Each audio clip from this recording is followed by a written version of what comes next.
Bonjour Didier. Bonjour Bardien. Didier, qu'est-ce que la révélation d'Arès? La révélation d'Arès. C'est ce petit livre. Alors celui-ci c'est le livre de poche, c'est l'édition 2009, il y en a eu d'autres. Et il y a la bilingue qui est dite Révélation d'Arès, dite d'études. Celui-ci fait 152 pages. La révélation d'Arès, elle dit une chose très simple. Ce n'est pas ce que vous croyez qui vous sauve, c'est uniquement le bien que vous faites. Soyez des pénitents, c'est-à-dire renoncez au mal et faites le bien, tout simplement. Ce n'est pas un mouvement politique, ce n'est pas un mouvement religieux, c'est un mouvement spirituel. Qu'est-ce que la révélation d'Arès, au fond, a changé pour vous, personnellement? Ce qu'elle a changé beaucoup de choses. Elle m'a ouvert la conscience, quelque chose de très important, parce qu'il y a 27 ans, je n'avais pas la conscience que j'ai acquis depuis. Elle m'a appris à aimer mon prochain comme moi-même, ce qui n'était pas forcément le cas. Elle m'a appris à me contrôler, à être patient, à écouter et à chercher d'autres qui attendent ce message, parce que ce message est extrêmement important. Lorsque nous avons parlé de cette interview, vous avez évoqué la veillée 2 de la révélation d'Arès. Cette veillée parle notamment de la chute de l'homme, du péché, du mal. Que souhaiteriez-vous nous dire à ce sujet? J'ai une émotion parce que la veillée 2, c'est la veillée des prophètes, mais c'est aussi la chute d'Adam. La veillée du verset 2, 1 à 5, Jésus parle de cette chute-là. Il nous raconte ce qui s'est passé. Adam c'est un dieu en fait. On est des dieux, on est image et ressemblance de Dieu. Donc Adam, il est fait un dieu quand même. Et il a la vie infinie et éternelle. Et il fait un choix, et il fait un mauvais choix. Parce que Dieu, en fait, quand il établit Adam sur terre, on dit Adam et Ève, mais Adam, c'est vraiment Adam et Ève. C'est un état, c'est une création qualitative. Le plan de Dieu, c'est un plan de bonheur. Et Adam, il choisit un plan de malheur. Il crée le mal. Il choisit d'être maître des arbres, des fruits, des couleurs des roches, comment habiller ses femmes pour l'exciter un peu, comment grossir les rangs de ses armées. Et il va jusqu'à choisir la mort. Or, Dieu n'a pas créé Adam pour qu'il passe par la mort de la chair. Le drame, c'est la mort de la chair, parce que l'homme complet, il est chair, esprit et âme. Il est là le vrai problème. Alors moi, ce que j'ai envie de dire à ceux qui vont écouter cette interview, c'est que moi j'ai 56 ans, la révélation d'Arès m'a quand même appris une chose extrêmement importante, c'est que je ne suis pas un homme parfait, je suis un pécheur.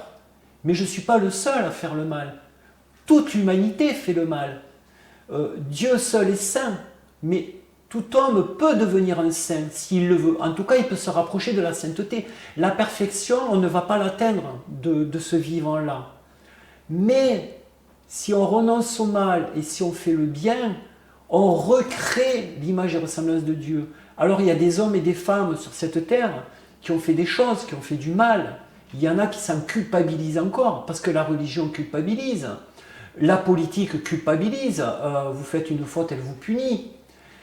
Donc moi je dis à ces gens-là, déjà acceptez que vous êtes un pécheur, acceptez que vous faites le mal. Déjà il faut accepter ça. Il faut accepter. Moi je fais du mal. Je fais du mal. Mais une fois que le mal j'ai fait, je ne peux pas revenir en arrière. Je n'ai pas la machine à remonter le temps.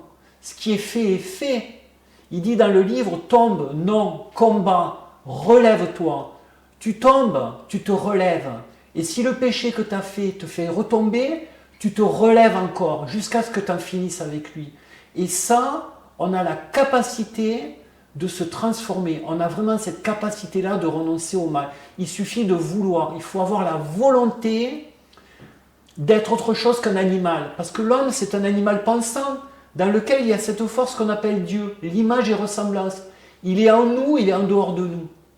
Donc c'est ça. Il faut en finir avec le mal. Il faut en finir avec la guerre. Il faut en finir avec la domination, avec la spoliation. Il faut que cette humanité, il faut que les hommes s'aiment. Il faut mettre en application le sermon sur la montagne. Et justement, beaucoup de gens disent « je ne fais pas de mal, cela ne suffit-il pas ?» ou bien on ne peut pas aimer tout le monde ». Pourquoi l'homme oublie-t-il que sa raison d'être est d'œuvrer sans cesse à un avenir plus radieux, plus heureux, plus sublime? Mais parce qu'il a oublié. Parce que la religion n'a pas accompli sa mission. Elle dit ce qui est bien, elle dit ce qui est mal. Mais qu'est-ce qui est bien et qu'est-ce qui est mal finalement? Elle nous fait de la morale. Elle me dit ça c'est bien, ça c'est mal. Mais le bien et le mal, ce n'est pas moral, ce sont des actions. Si je frappe quelqu'un, c'est pas moral, c'est physique. Je prends mon poing, je lui mets un bon coup de poing, quoi. C'est pas une morale, c'est physique. Si je prends quelqu'un dans mes bras, quelqu'un qui m'a fait du mal, quelqu'un que je considère comme abject, si je le prends dans mes bras et si je l'embrasse, ça c'est physique. Ça c'est une action. Le bien est une action sociale. C'est pas moral tout ça. C'est... Et donc vous pensez que si des hommes et des femmes se mettent à faire le bien comme vous dites, cela aura tendance à avoir une incidence sur l'humanité à terme? Mais absolument. Ben, déjà, regardez l'état de notre humanité. On vit dans le mal, on baigne dans le mal. Bon, on ne baigne pas dans le mal absolu. Ah, pas encore, mais c'est vrai que la révélation d'Arès dit avant que le péché des péchés tombe sur l'homme, c'est-à-dire avant que l'homme perde la conscience qu'il est image et ressemblance, parce que l'image et ressemblance, elle est là, elle est dans tous les hommes, même l'homme le plus abject. Mais c'est vrai que si l'homme continue dans cette voie, mais il va redevenir un pur animal, c'est fini pour lui, c'est la fin, quoi. Donc moi, je crois l'homme capable du meilleur comme du pire, parce que moi, Didier, je suis capable du meilleur comme du pire. Gandhi disait, je ne suis pas un assassin, mais je me sens frère de tous les assassins. Mais moi aussi, je ne suis pas un assassin, mais je n'ai pas fait le choix d'être un assassin. Vous savez, quand j'étais jeune, je revenais de la marine, parce que j'étais dans la marine nationale, j'étais mécanicien, et mon meilleur ami, à chaque fois qu'il me voyait avec des femmes, m'humiliait. Mais c'était une humiliation devant tout le monde. Et moi, je disais rien. Et j'encaissais, et j'encaissais. Ça a duré 6 mois. Et un jour, je vais dans une discothèque, et il me dit, sors d'ici. Et là, j'ai pris tête. J'ai dit, ben, écoute, on sort tous les deux. Et en sortant, il se retourne, et il commence à me frapper dans la discothèque, on nous sépare, on nous met dehors. Et là, on se retrouve face à face, un peu comme dans les westerns. Et je lui dis, vas-y, frappe-moi.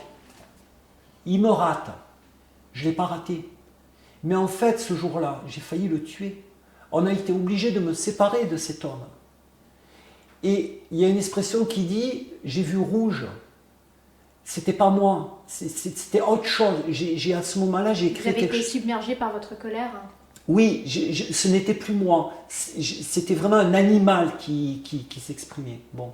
J'ai compris ça, donc j'ai fait le choix de ne plus jamais me battre. Et je ne me suis plus jamais battu. Voilà. Parce que cette expérience m'a fait comprendre ça. Je pense que quand les gens ils disent je fais le bien, je fais le mal, parce que bon, il y a l'effet de la culture, on dit ça c'est bien, ça c'est mal, effectivement. Mais je pense qu'il faut avoir beaucoup d'humilité vis-à-vis de soi-même pour pouvoir aller vers la lumière, pour passer la porte en fait. Et ça c'est possible. Ça, c'est possible. Selon vous, qu'est-ce qui pourrait pousser l'homme à se transcender? L'amour. Il faut que les hommes s'aiment. Parce que croire, ça ne suffit pas. Je peux croire aux carottes, je peux croire aux navets, je peux croire aux oiseaux, je peux croire aux poissons, je peux croire en Dieu, qu'on l'appelle Dieu, la vie, l'oasis, Allah, Elohim, El Shaddai, on peut lui donner tous les noms qu'on veut. La condition, c'est vraiment de faire le bien. Aimons-nous les uns les autres. Ça, c'est la condition. Parce que quand les gens s'aiment, il se passe quelque chose de beau, de différent. Quand les gens ne s'aiment pas, ça crée une énergie destructrice. Le mal détruit, le bien construit, l'amour est constructif. J'ai reçu beaucoup d'amour, vraiment. Depuis que je connais la révélation d'Arès, j'ai vraiment reçu de l'amour. Mais pas l'amour sentimental, cajoleur, t'es beau, t'es mignon, t'es gentil. Hein. C'est comme le chat, vous le caressez dans le sens du poil, il est content. Hein. Vous le caressez en sens inverse, il n'aime pas le chat. Moi, on ne m'a pas caressé dans le sens du poil. Hein. Aimer, c'est vraiment remettre l'homme ou la femme face à ses responsabilités humaines. C'est ce qu'on appelle l'amour évangélique. Regardez Jésus, hein, quand vous lisez le Sermon sur la montagne, c'est pas un cajoleur, mais pourtant il le dit avec tellement d'amour et avec tellement de bon sens. Le Sermon sur la montagne, c'est du bon sens. Si cette humanité avait vécu ça, mais le vrai christianisme, parce que le christianisme d'aujourd'hui est un christianisme d'église, mais le vrai, celui que Jésus a transmis, eh bien, il existerait. On ne serait pas en train de parler de ça ici aujourd'hui. Voilà, il faut vraiment que les hommes s'aiment. Il faut passer à une autre histoire. On est dans l'histoire du mal, il faut passer à l'histoire du bien. Didier, si l'on parlait de vous un instant, vous êtes une personne créative et aussi originale. En quoi ces créativités et originalités nourrissent votre vie spirituelle ?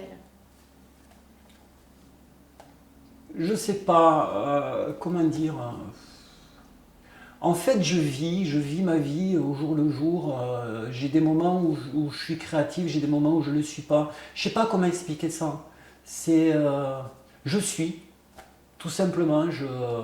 J'ai mes bons moments, j'ai mes mauvais moments, j'ai mes crises, j'ai mes joies, j'ai mes fautes. Je vis avec. Je sais pas comment expliquer ça.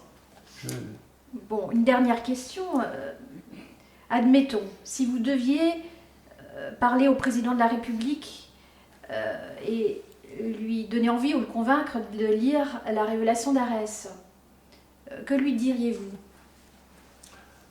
Déjà, est-ce qu'il voudrait m'écouter ? Hein ? Ça, c'est une chose. Nous, les pèlerins d'Arès, on n'est pas là pour convaincre.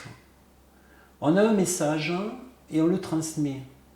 C'est-à-dire, on va vers les gens, c'est ce qu'on appelle la moisson, et on leur parle les yeux dans les yeux. On communique. On n'est pas dans un monde de communication.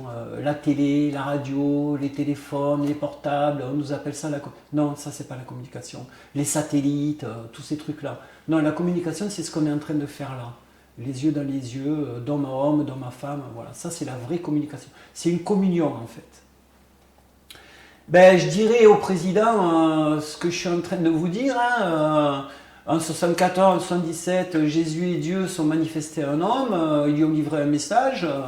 Ben, moi, je vous conseille vivement de le lire, tout simplement. Que lui dire d'autre ? Maintenant, s'il me pose des questions, je répondrai dans la mesure où j'ai les réponses. Mais en fait, j'ai pas toutes les réponses, ça c'est sûr. Par contre, un homme que j'aimerais bien rencontrer, c'est le pape. Mais pareil. Qu'est-ce que vous lui diriez plus spécifiquement ? Pareil, je lui dirais, mon frère, déjà nous avons la foi, nous avons une foi commune. Il y a très peu de choses qui nous séparent. Pareil, je lui transmettrai le message, je ferai mon travail d'apôtre. Donc vous vous considérez comme un apôtre de la Révélation d'Arès ? Mais bien sûr, les pèlerins d'Arès sont des apôtres à la suite d'un prophète, comme au temps de Jésus. Apôtres, nous sommes des apôtres, mais aussi on est des prophètes en puissance. Si on suit l'enseignement du frère Michel et la révélation d'Arès, on est appelé à devenir comme lui. D'ailleurs, le frère Michel l'a dit plusieurs fois, il a dit « allez plus loin que moi ». Donc le disciple peut aller plus loin que le maître, c'est extraordinaire. Ce n'est que pure sagesse en fait.